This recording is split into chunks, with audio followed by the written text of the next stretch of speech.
Hey everybody, Sig Trent here, game designer, co-creator of Everyday Heroes, and hardworking leader of Sig Trent Games. And this is the developer diary number 3. So we're going to go over what we've been doing in Evil Genius Games, and then a little designer tip, and then what I've been playing, and then a little bit about me and what I've been doing. All right, so first up, what's been going on with Sig Trent Games this week? Well, we have been working hard on our first project, and I'm very excited because we are going to announce what we've been working on here. And what we've been doing is making character sheets. So I've been using the Everyday Heroes character sheets from Evil Genius Games for a while. I've probably made, I don't know, hundreds of characters. And there are certain things about those character sheets that over time didn't care for. And as the game changed, we added the origin feature and some other elements. And there were certain things about the character sheet, especially filling them out in the PDF format, because I need a type format for pre-generated characters that weren't terrible, but just weren't to my liking. So there were a lot of optimizations that I thought could be done, and I thought, since I would really like new character sheets, maybe other people would like new character sheets too. It's also a project that I could do with my wife alone without any real advanced funding. Would pay for a little bit of software maybe, but other than that, we can do it our own, and we didn't have to invest money up front. And the whole purpose of the opening project is to raise a little bit of money for the next project. So Sig Trent Games is kind of a grassroots program. I'm not investing tons of money into it, certainly a lot of time, but a little bit of money, since I don't have fat stacks to kind of throw into things. So we're going to start small and build our way up. And so these character sheets are really going to raise money to pay for art in order to create the next project, so that we can have a nice published PDF with a cool looking cover and some cool interior art. And maybe we'll pick up some stock art for kind of fillers, because you need art to just kind of fill in spaces to align up your page layouts and stuff like that. So the big thing is character sheets. They're going to be really cool. They're going to have new visual design. We're going to add some color in there. We've got all the forms laid out and all the fields figured out where they're going to go and how big they're going to be and all that kind of good stuff. The only thing we have left to do is put them into a PDF format and then set up all the fields so that when you type in, the text looks really good on the character sheet as you fill it out. And also to do some auto calculations. So we're going to auto calculate ability score bonuses, save bonuses, and skill bonuses on the sheet. Also, probably the proficiency bonus. There we go. So all those things together should save a lot of time. Like when I do a character sheet, it can take me up to an hour. Partly because I have to go to books and copy paste stuff and bring it in. One of the cool things that's going to happen with these character sheets is there's going to be a separate set of sheets for each of the 6 archetypes. And so there'll be pre-filled data in there. So if you're going to make a strong hero, you don't have to bring in the strong hero talents. Those are going to already be on the sheet. And then the sheet is customized so that you don't have any extra stuff on it. So if you're playing a strong hero, you don't have the genius points or the focus points or influence dice or any of that stuff, right? So they're kind of nice and clean and optimized for space. I redid the attack blocks significantly, so they're designed in a very different way that is more in line with how I would play. And also during play, people would ask me, like, where's this on the character sheet? Where's that on the character sheet? So we're doing some things to kind of reorganize so that it's easier to kind of direct somebody. Oh, you can find it here, you can find it there, because everything's in these kind of nice block sets. So I think people will really like it. And I'm not sure exactly what price they'll come out at, but probably around $5 or something. And the pitch will be, you're getting a bunch of great character sheets that have been really thoughtfully made and hopefully make your gameplay more fun and easier and simpler to put together, but also a way to support the company in anticipation of what's going to come out next. So what else have we been doing beyond that? That's been the lion's share of the work, especially for Anne. I made a bunch of media posts. I had a goal to set aside 10 media posts. One of the things you need to do in order to be consistent in social media and in communications is to pre-plan and have some material ahead of time, so that if you're really busy, if I'm deep in some game design or something, I can still reach out to people, have something to engage folks with. without having to break my concentration and step away from that other thing. Or once I get a job and I'm doing some work, it also makes it easier to stay in touch and stay on top of things. So doing a bunch of that work, since I have the time, is a good time to do it. Of course, you have to keep up with it because, eventually your warehouse runs out. You got to get more. And there's going to be things that I just spontaneously want to talk about. And so that's fine too. So these are kind of a backlog of stuff. I've been working on contracts for artists. So one of the things we want to do with with Sig Trent Games, old habits die hard, is to have cool contracts that allow artists and writers to retain ownership of their work, but to give my company license to exclusively publish it for game purposes. That way artists can freely use their stuff in their portfolios, or license to somebody to make a t-shirt, or whatever it is that they want to do with their artwork. I don't want to own their art in perpetuity forever. I just want to be able to use it in my company to make and sell games and game tokens and other things like that. So I'm putting together a contract that I think is going to be kind of generous for both sides, going to help everybody out, and avoids things like you, as an artist or a writer, you do some hard work, you write something. If that never gets used in publication, like that feels really bad. You want your work to be out there. So that way the artist or the writer is still going to retain enough ownership so that as time goes by, if I don't publish anything, then they could sell it to somebody else or use it for something else. So that's something I always kind of wanted as a writer, but most of the time you just do work for hire contracts, which means the buyer, the person on the other end, owns everything. And sometimes the way the contracts work, they'll even own it if they end up not paying. So there's a lot of issues with strict work for hire. It is simpler for publishers usually, but I'm going to go the extra mile to do something a little more complicated to help people out. Now, I'm not necessarily a lawyer, so I'll need to get some legal advice to nail these down. But you can make a contract. I mean, you can write a contract on a napkin. It can be legally binding. Not necessarily a good contract. I wouldn't recommend it. But you can do that. You can just work on a handshake agreement, and that can even hold up in court, although it's very hard to prove. But at any rate, working on contracts, we'll see how that goes, because I'm anticipating I'll be buying some art soon for the next project to come down the line. What else have we got going on?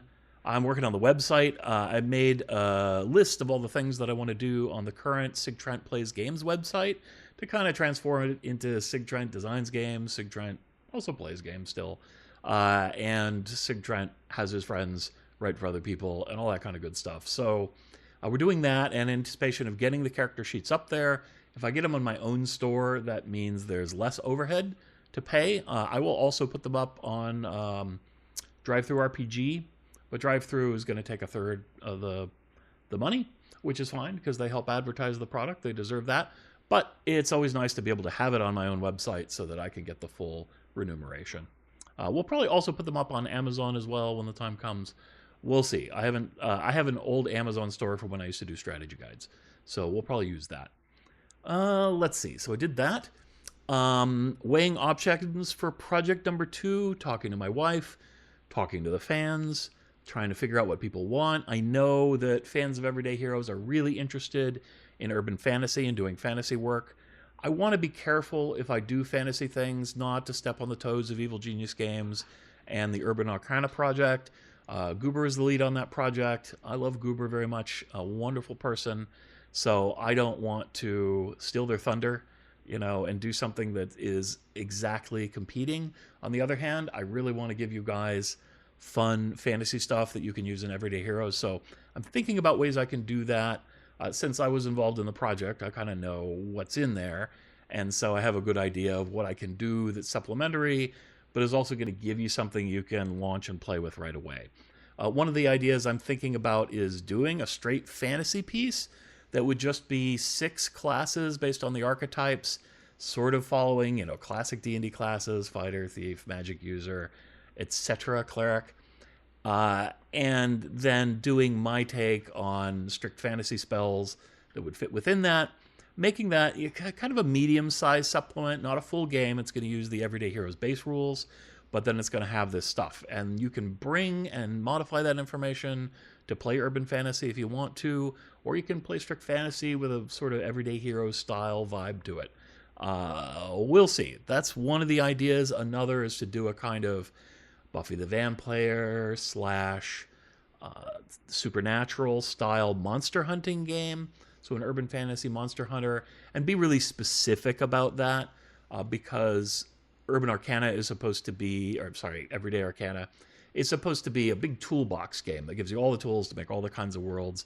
So by picking a particular subgenre and focusing on that, I can bring you fun urban fantasy tools, but in a way that's going to be distinct and different and a little more specialized. So those are two of the options that I've come up with. We'll see. I'm still thinking about that. The other lead contender for a second project is a pro wrestling game for Everyday Heroes. I love pro wrestling. I think the strong, agile, tough, wise, smart, and charming archetypes really lend themselves well to the classic styles of professional wrestling. Now, the challenge with that system is in-ring action is very different from how D&D combat and 5e combat flows. Movement doesn't really matter much inside of a wrestling ring.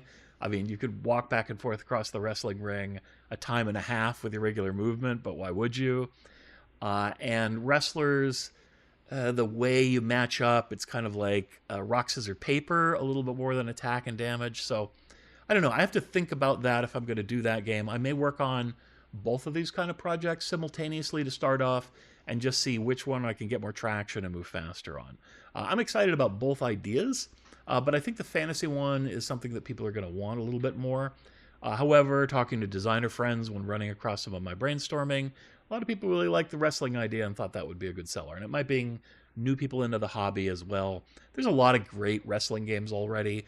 There's also a lot of great fantasy games and a lot of great modern games. So it's going to have my style and my touch on it. So we'll go for that. So we'll see which one of those. If you have an opinion, please let me know. You can go on our Discord and vote. There'll be a link down below this video to join our Discord, and you can talk about it with me. And until we get ready to launch a Kickstarter, I start commissioning art, it's still a little bit up in the air. So we'll see what you think. But right now we're going to be focused on promoting those character sheets. And I don't want to say exactly when they'll be ready, but we're getting close. So a week, 2 weeks, we'll see. I got to get the stores set up, but that shouldn't take very long. And we'll be showing you a preview of them very soon, so you can get a sense of what they're going to look like. Anything else? I'm going to take some pictures. I haven't done that quite yet for thumbnails. Right now I'm just using one particular picture for the thumbnails on these videos, and that's going to get boring really fast. So I'm going to take some funny pictures with my wife, different facial expressions, kind of your typical silly YouTube stuff, I guess, which can be fun. I will just, we'll mix it up and do interesting things. You'll always see kind of the black background with the Sig Trent banner, and then some picture of me, I guess. Whatever's going to draw people's attention is good. So I think that's about it for this week. We got all kinds of stuff lined up for next week as well. I am going to do some writing this weekend, but let's get into our game design tip of the week. What is that? Okay, so this is a concept called experience-driven design, and I just kind of named it this week. I used to call it kind of goal-oriented game design, but I don't think that's quite right. Experience-driven design sounds pretty cool to me. So the idea is when you start a game, you want to have what experience the player is going to have and write that down. Really key in on what kind of experience it is. So Everyday Heroes is a modern action game that feels like you are playing in a modern action movie. It's the way Dave first described it to me, right? It's like you ever been in a movie and you want to tell people what to do and you do things differently and see what would happen. That was kind of the pitch he gave me. So from the very beginning, that was the experience I was after. High action, things blowing up, dramatic conversations where you're going to persuade people of things you want. Just, cool one-liners and quips. All these kind of elements. And then so as I'm going through the game and I'm creating rules, I ask myself, does this feel like an action movie? Does this feel like an action movie? Or what's something that happens in an action movie that should happen in the game? How do I make a mechanic that's going to feel like that? The armor system was built that way because people were like, Dave was like, I don't want my heroes wearing armor because Rambo doesn't wear armor. It's like, he probably wear armor at some point. But yeah, in the movies he doesn't. Got to see the rippling muscles. Most heroes are not wearing body armor because it doesn't look so awesome. So we made a system where if you don't wear body armor, you don't feel like an idiot. But if you do have body armor, you'll get that scene where, oh no, he's shot in the chest, right in the heart. Oh, but he has body armor and it saved him. So I made it a saving throw. So that kind of thing, you're trying to capture the feeling of whatever it is you want people to experience. Now, that's really hard when you're making a game that's super generic, but it's probably not a great idea to make super generic games. You want games with a specific feeling. So try to aim everything in that feeling. And if you look at a mechanic and you go, yeah, well, it's a cool mechanic, but it doesn't quite feel the way that the game's supposed to feel, then get it out of there. Save it for another game. Game mechanics should not be in a game just because you like the mechanic. Oh, I really want to roll 3d8.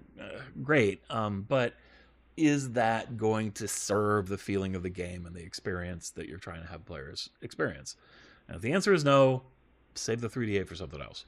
Or just make a little fun math dice game that you can play with it. I'm not saying that's a bad mechanic. It just depends. It really just depends on what you're after. So that's experience-driven design. Highly recommend it. It's just how I think about things naturally.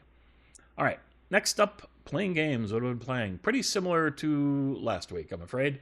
This will be a trend if you watch these. I tend to play the same games for quite a while, and then I'll shift and drop one of my games and pick up another game. But at any rate, Pal World, still playing a lot of that. Still having a great time with my wife. It's a fun game. I've got almost all the pals, and I've done some base building and even some breeding now to make super cool mount pals that are extra fast. So I think I've probably got 2 more weeks of playing this game, I'm going to guess. I'm going to try to catch all the pals that are currently in the game. There's a couple sort of raid boss pals. We went and fought them last night, I believe, or yesterday afternoon, and Ann and I got our asses handed to us. Yeah, so a big Xeno alien dragon thing wiped out every pal I had as I'm pulling out of the pal box trying to fight this thing, and it cleaned our clocks. And then we did the next one down, which is a big sort of, I don't know, dark demon creature, and it didn't wipe us out, but we didn't beat it in time. So we'll do the level 51. That was level 55. We'll do the level 51. I bet we can probably take that one. We've already done the level 31. That's pretty easy because we're like level 54 at this point. So see how it goes. So far, so good. So there's just like 2 or 3 pals left for us to get. Now, Anne tends to go a little longer than me and does a lot of base building stuff, but I've done most of that already. So in the tail end of Pal World. But, when it finally gets its full release, I'll probably play the game again because it's just really fun, and it's a nice way to pass the time. All right, Stellaris, my lonely Knights of the Toxic God, have decided to destroy the entire galaxy, and thus the entire galaxy has declared war on us. That's going pretty well. We're definitely stronger, probably, than the whole galaxy combined, but I started the game with just 1 colony, and it was like a 1-colony challenge. Through this sort of intergalactic war, I ended up with more planets. I just sort of ignore them for the most part, but they were given to me as war trophies, I guess. But at any rate, we're going around the galaxy just trying to beat everybody up and using these cool, Borg cube things to annihilate whole galaxies and then slurp up all the dark matter from the black holes that we create and feed that into our galactic disillusion engine thing. I forget exactly what it's called. Anyway, it's very cool. It's a lot of fun. In strategy games, I like the war part, and so an endless war against the entire galaxy, very engaging and quite a lot of fun. All right, so that's Stellaris. I got Everyday Heroes coming up this weekend. Tomorrow I'm going to play in our 2087 game, which kind of uses everything from the vault thrown in to the mix. You got aliens, you got cyberpunk, I got mutants, we got everything. We're kind of running into the conclusion of that against the great alien menace and cleanse it from the earth. And we'll see how that goes. So that's it for gaming. Life in general. Honestly, Sig Trent Games plus my gaming is most of my life, but I've been doing other things. I've done a lot of job applications. Boy, am I not enjoying writing job applications. You write out a big form. Often you have to go online, do an application, then you have to submit a resume, and you do a cover letter.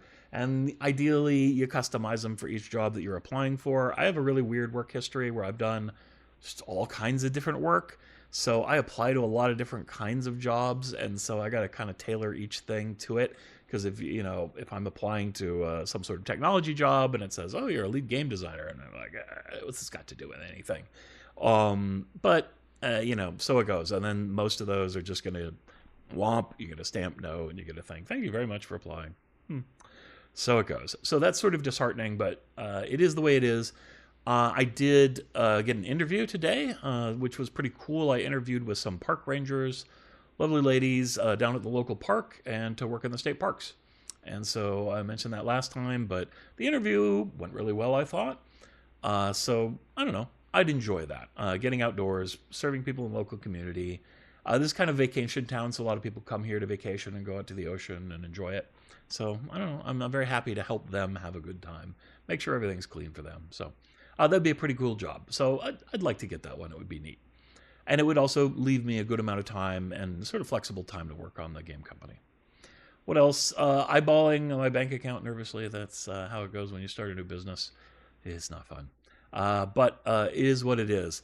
And just so you know, like the money that we are making here in the early part of Sig Trent Games, that all goes back into the business to ramp up the kind of products we can make, to build the fan base, and to do that. It doesn't go into my pocket. So that's what the outside job is for, is pay my rent and pay my bills and that kind of action.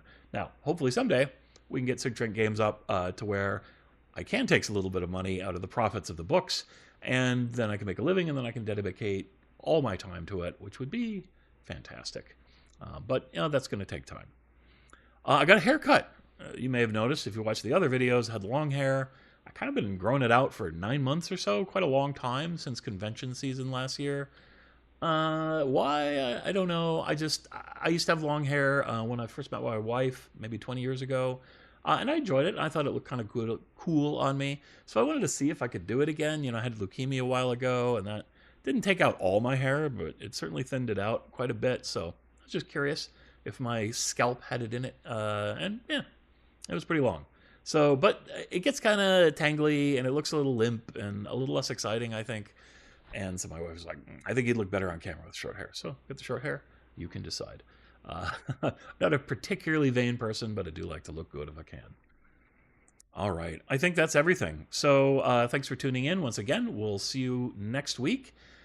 Keep an eye out for those character sheets. I think you'll see another one of these videos before you see the character sheets, but you never know. And we'll have more details on that coming soon. All right. Bye-bye, everybody.